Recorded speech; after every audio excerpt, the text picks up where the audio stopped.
Glossy skin किंवा ज्याला Korean skin म्हणतात, एकदम ग्लास स्किन मेकअप लुक असतो ना, तो सध्या मार्केटमधून आउट झालेला आहे. आता ऍक्च्युअली ग्लास स्किन म्हणजे काय, तर खूप जास्त असा चमकदार, ज्याच्यावरती खूप हायलायटर युज केलेला आहे.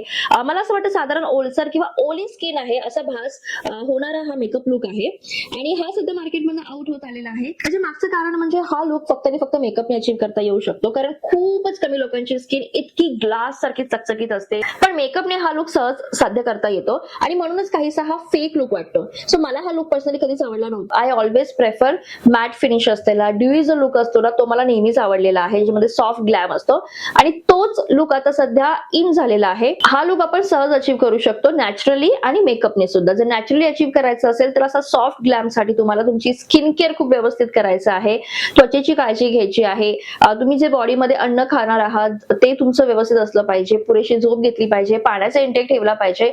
हे सगळं केल्यानंतर तुम्हाला एक नॅचरल सॉफ्ट ग्लॅम आणि असं ज्याला आपण सेमी मॅट असं म्हणू शकतो, ड्यूई लुक म्हणू शकतो किंवा क्लाउड मेकअप, बटर मेकअप असे वेगवेगळी नावं सध्या त्याला दिली गेली आहेत. तर अशा प्रकारचा लुक आपण अचीव्ह करू शकतो. आणि जर तुम्हाला मेकअप मध्ये असा लुक अचीव्ह करायचा असेल तर प्रॉपर स्किन केअर सोबत तुम्हाला एक सॅटिन फिनिश असलेलं फाउंडेशन यूज करायचं आहे, जेणेकरून तुम्हाला हा लुक सहज अचीव्ह करता येईल.